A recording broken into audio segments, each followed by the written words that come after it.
some markets have already churned.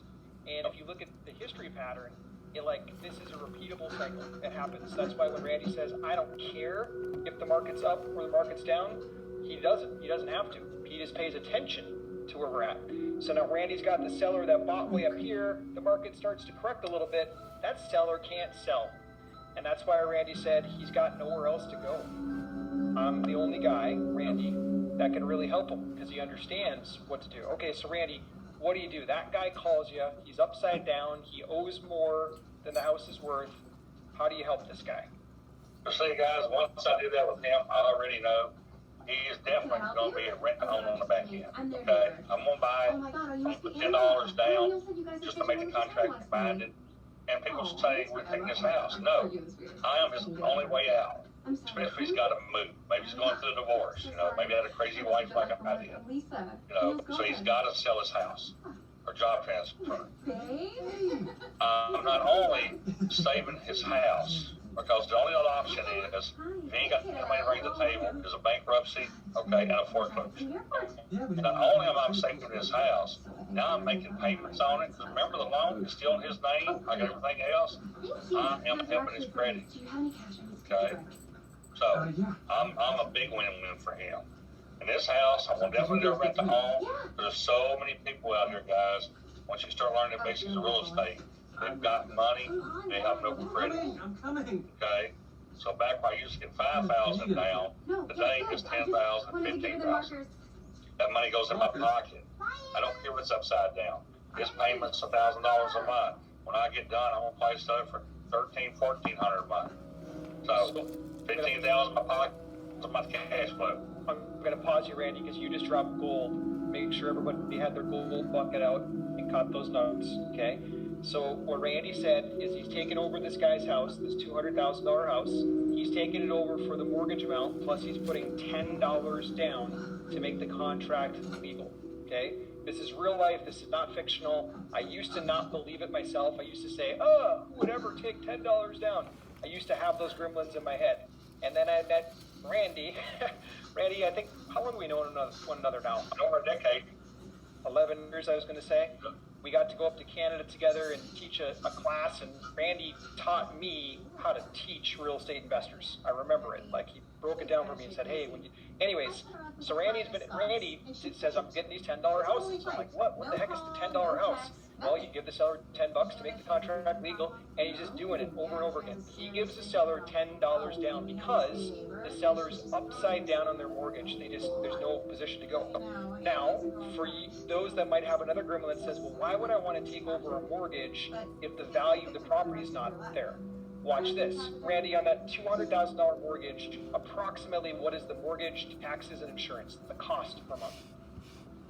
We're around here, everything together is probably $200 a month, $175.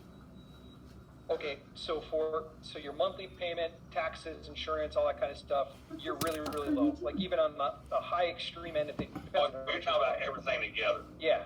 Okay, around here, I told thing must be about 1,100. Okay, so 1,200, everything, yeah. And then after you get that property, now you've got this obligation to pay $1,100 per month, and then you turn around and do the second part of what you described. You do a rent to own. How much per month are you collecting from your rent-to-own person? I'll probably, if I get done that house, probably be around $1,499. I'll try to keep a little bit under $1,500. So roughly, I'll make, I try to keep at least $300 a month cash flow. When I first started out, I used to do 100 because I didn't care. I got $5,000. I'm happy with 100. But as you learn, you get more aggressive, and it works. Because there's so many people that's got money, and they've got no credit. Guess what? I'm a huge win-win for them. I'm the only one to give them a chance to buy a house. Nobody else to touch them. So you have your, number one, you're helping the seller because they got nobody else to turn to. Upside down house, they can't do much. Number two, you're profiting on that house 3 times. You have home payment from the rent-owned buyer, which is anywhere from $5,000 to $15,000. We had one guy up in Milwaukee that he had $84,000 in our contract. Like, some people have big chunks of money, just like Randy said. So you get paid on the down payments, then you get paid the cash flow each month, Randy's collecting $14.99. He's paying out $11.50. He's making $349 positive cash flow in his pocket every month for free for $10 technically.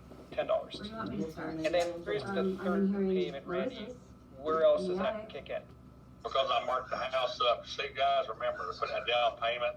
So their down payment, I can mark it up above the appraised value. So when I actually refi out on the end, see, I'm making equity on that somehow, some way. Because if they do it, it's a numbers game.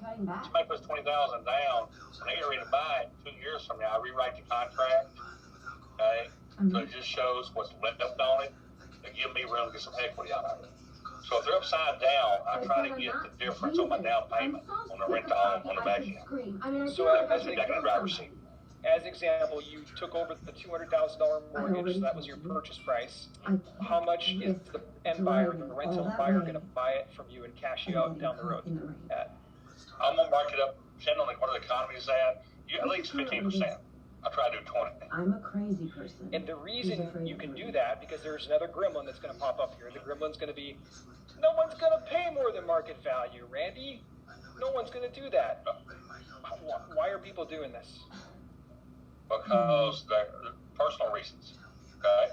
Maybe they're getting a transfer. Okay? Maybe they're going through a divorce. Maybe the mom died and they're going to put the dad in a nursing home. You know, I've got multiple reasons of how I've got it. But somebody's always been motivated. They need to move quick. Okay? They don't want no headache. All they do is load their clothes up, they're gone. And just like somebody put in there real clear, I noticed in the chat, how long did I do it? I do it until the mortgage is paid off. Or I decide to refi it, or I sell it. There's no time frame. So if you owe 29 years on the house, it stays in a year long for 29 years. So I have another contract. You know this up front. You sign it. You know it's going to stay in your name. I am not buying the house. But my goal is to get someone else to buy the house, acting as quick as I can. But you have zero promises. You guys see how this works? Making sense? Okay, I see a couple questions that got fired in there, and if anyone wants, we can possibly squeeze in. Oh, go ahead, Chris. Well, I definitely want to get these questions answered, but I just want to throw out there that Christopher Clark is wanting to do a role play before we end with Randy. So we just want to make sure we leave time to be able to do that. Another Chris? Heck yeah! That's right. It's the day of Chris's. Chris, you ready to rock? You want to go around with Randy? Let's give it a shot. Okay, let's roll. Chris, ready? Are you going to be the caller or the homeowner? Daughter was left alone. I would actually the authorities be the caller. massacre. Okay. Randy, are you